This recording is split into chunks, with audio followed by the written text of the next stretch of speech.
ونستغفره ونعوذ بالله من شرور أنفسنا ومن سيئات أعمالنا من يهده الله فلا مضل له ومن يضلل فلا هادي له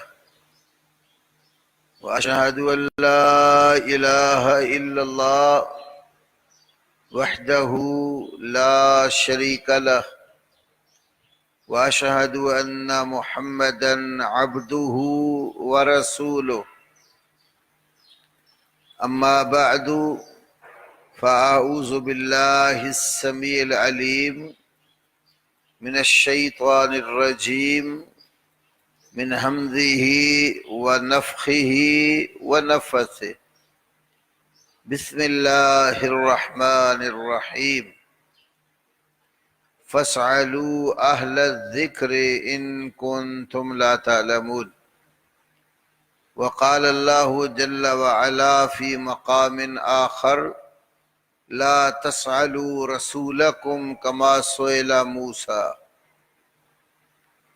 رب اشرح لي صدري ويسر لي أمري واحلل عقدة من لساني يفقهوا قولي۔ عصر کے بعد کی جو ہماری نشست ہوا کرے گی، صبح بھی میں نے آپ کو بتایا کہ میں آپ کے ساتھ سوال و جواب کی نشست میں ہوں گا۔ باقی علماء کرام جو آیا کریں گے رمضان المبارک میں، ان کے مختلف ٹاپکس ہوں گے جس پر وہ گفتگو فرمایا کریں گے۔ تو سوالات،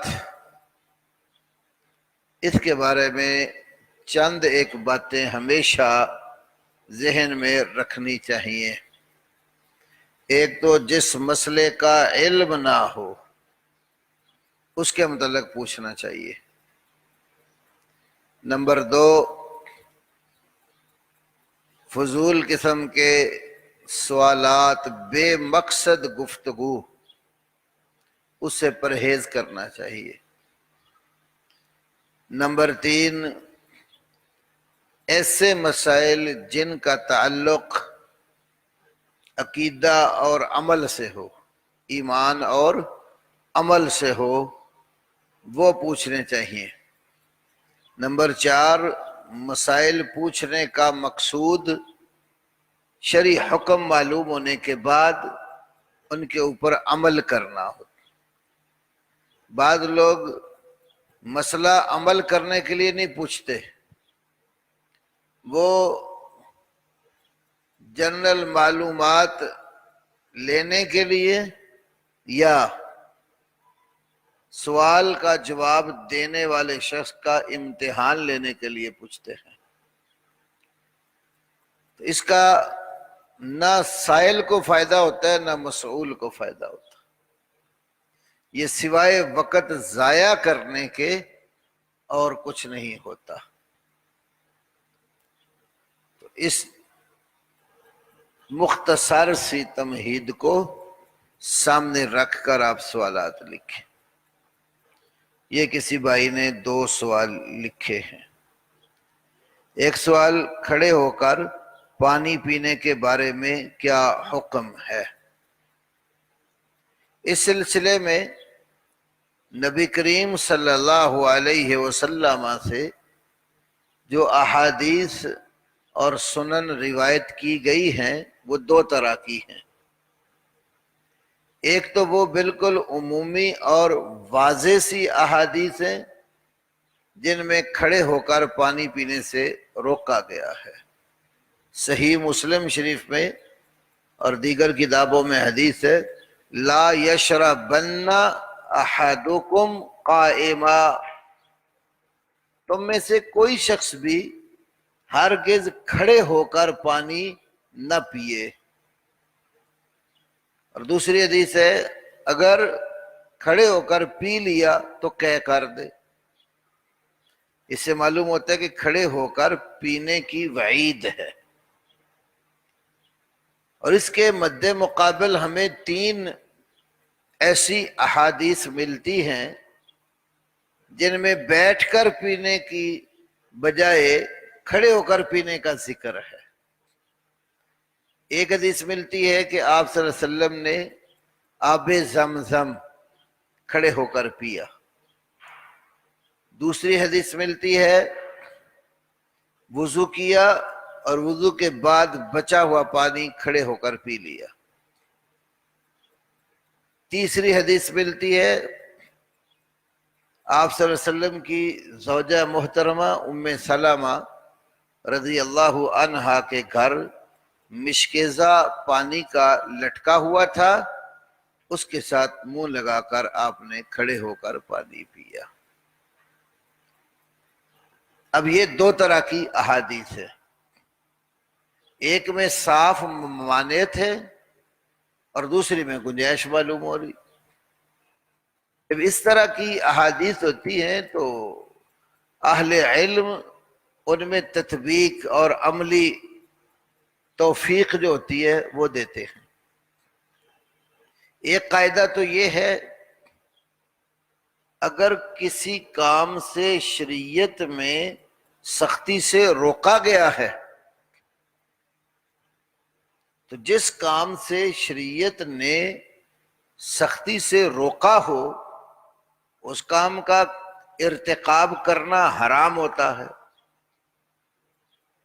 یہ مشہور فقہی قاعدہ ہے النہی للتحریم،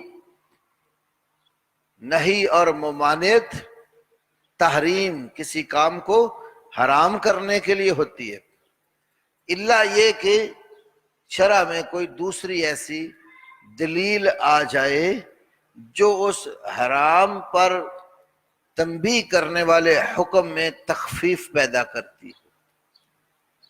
ادھر ایک طرف ممانعت ہے شدت سے، کھڑے ہو کر پینے والا کہہ کر دے ہرگز نہ پیے، اور دوسری طرف آ گئی تین دلیلیں بیٹھ کر کی بجائے کھڑے ہو کر پینے کی۔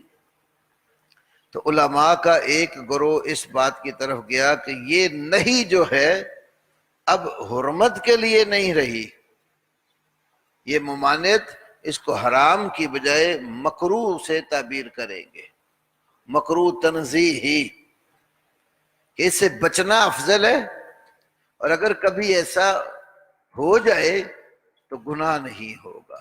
ایک صورت یہ اپنائی گئی۔ دوسری صورت یہ ہے کہ یہ تین جو مواقع ہیں یہ مجبوری کی حالت پر محمول ہیں۔ نبی صلی اللہ علیہ وسلم کے زمانے میں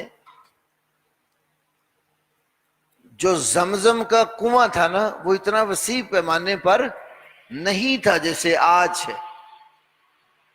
آج تو ہم دیکھتے ہیں زمزم ماشاءاللہ پورے حرم میں مختلف جگہوں پر باقاعدہ اس کا انتظام موجود ہے، ٹوٹیاں لگی ہوئی ہیں حرم کے چاروں اطراف میں۔ اور اسی طرح جو شاہ عبداللہ تھے پہلے سعودیہ میں، حکمران شاہ سلمان سے پہلے، تو انہوں نے پورا ایک مشروع زمزم کے نام پر بنایا، پوری سمجھے ایک فیکٹری لگائی، حرم سے پائپ وہاں فیکٹری میں جاتا ہے زمزم، وہاں پانی جو زمزم کا ہے وہ پیک ہوتا ہے۔ پہلے 10-10 لیٹر کی بوتلیں پیک ہوتی تھی، اب انہوں نے 5-5 لیٹر پہ کر دی ہے۔ جو وہاں مقیم لوگ ہیں جن کے پاس اقامہ ہے وہ رہنے کا، تو وہ اقامے کے اوپر پہلے 10-10 بوتلیں ایک وقت میں نکلوا لیتے تھے، پھر اب 5 کر دی۔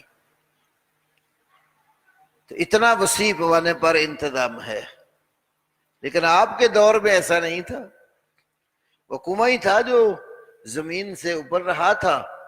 تو 1,00,000 سے زیادہ صحابہ کرام آپ کے ساتھ تھے، تو 1,00,000 سے زیادہ صحابہ کرام جہاں ایک زمزم چھوٹی سی جگہ پر موجود ہوں تو پانی پینے کے لیے حجاج کرام، آج تو جو اے سی لگے ہوئے ہیں، بجلی کا وسیع انتظام ہے، اس وقت تو ایسا ہوتا نہیں تھا، تپش بہت ہوتی تھی، گرمی شدید عرب کی مشہور تھی، تو وہاں بیٹھنا ہی مشکل تھا۔ مشکیزہ لگا ہوا ہے تو اب لٹکایا ہوا ہے دیوار کے ساتھ، تو اس کے ساتھ بھی آپ بیٹھ کر پانی نہیں پی سکتے، مشکیزے کو منہ لگا کے پیا ہے، وہ بھی مجبوری کی صورت ہے۔ ہاں اگر ایسی جگہ ہو پانی کے جیسے ہمارے یہاں کولر لگے ہیں، گلاس بندہ ہوتا ہے، مسلمان برادری ماشاءاللہ عمل میں اس قدر ہے کہ وہ ایک گلاس کی حفاظت بھی نہیں نہ کر سکتے، اس کو بھی سنگلی ڈال کے باندھ کے رکھا ہوتا ہے تاکہ یہ گلاس کہیں چلا نہ جائے۔ تو ہوتا ہے، ہم نے خود کتنی بار یہاں تجربہ کیا، گلاس رکھتے ہیں اگلے پہر جاتے ہیں تو گلاس ہوتا ہی نہیں ہے، تو اس کو باندھ دیتے ہیں۔ اب اگر تو سنگلی اتنی لمبی ہے کہ آپ بیٹھ کے پی سکتے تو پھر تو بیٹھ کر پیئیں، اگر وہ اتنی لمبی ہے ہی نہیں تو پھر کیا کرنا ہوگا، مجبوری ہوگی، پھر آپ کھڑے ہو کر پیئیں گے۔ تو وہ ان احادیث کو مجبوری پر معمول کرتے ہیں۔ ہمارے معہد کے بڑے استاد حافظ عبدالسلام بن محمد حفظہ اللہ نے بھی اسی بات کو ترجیح دی، بلوغ المرام کی جو شرح لکھی کتاب الجامع کی، اس کے آخر میں تو 3 مواقع مجبوری کے ہیں۔ تو اگر ہاں آپ کو کوئی مجبوری ہے، بیٹھ نہیں سکتے، یا جس جگہ پانی پینا ہے وہاں بیٹھنے کی شکل نہیں ہے، وہاں آپ کھڑے ہو کر پئیں۔ عام حالات میں کھڑے ہو کر پانی پینا بالکل ناجائز ہے، کیونکہ رسول اللہ صلی اللہ علیہ وسلم کی واضح یہ حدیث ہے، لا یشربن احدکم قائما، ہرگز تم میں سے کوئی شخص کھڑے ہو کر پانی نہ پیے۔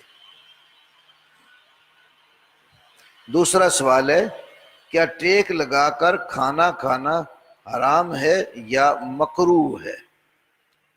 یہ ایک ہوتا ہے عربی زبان میں لفظ جو نہیں جس کو کہتے ہیں، ایسا صیغہ جو کسی کام کے کرنے سے جسے روکا جاتا ہے۔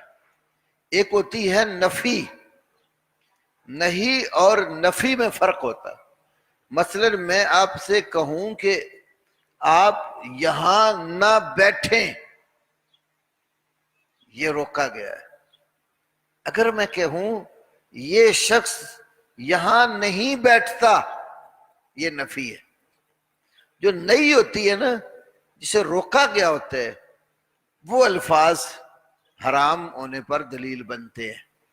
جس میں روکا نہیں گیا، نفی کی گئی کام کی، تو نفی حرمت پر دلالت نہیں کرتی۔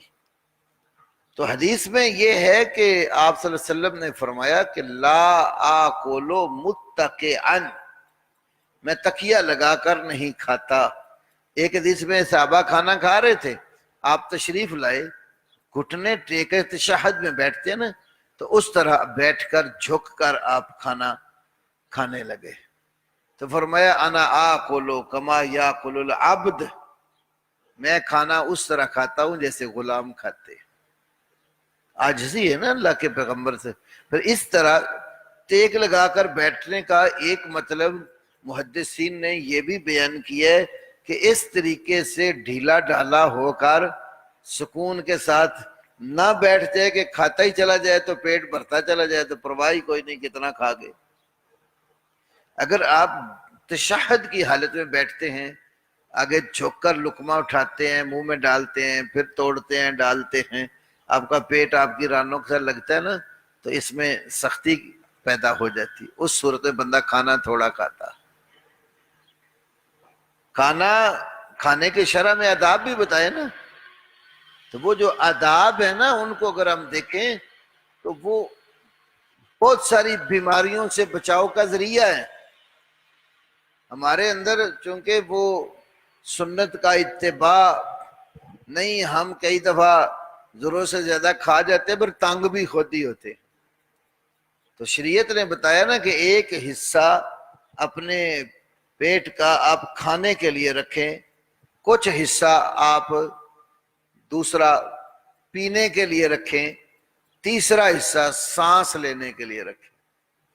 ہم تو سانسیں بھی بند کر دیتے ہیں نا، اتنا جی بھر کے کھاتے ہیں۔ نبی صلی اللہ علیہ وسلم نے بہت کم دفعہ اپنی زندگی میں جی بھر کے کھایا ہوگا۔ ابن ابی شیبہ جو حدیث کی کتاب المصنف، اس میں روایت ہے اور شیخ ابو بکر الجزائری رحمہ اللہ، ان کی ایسر التفاسیر جو قرآن کی تفسیر ہے،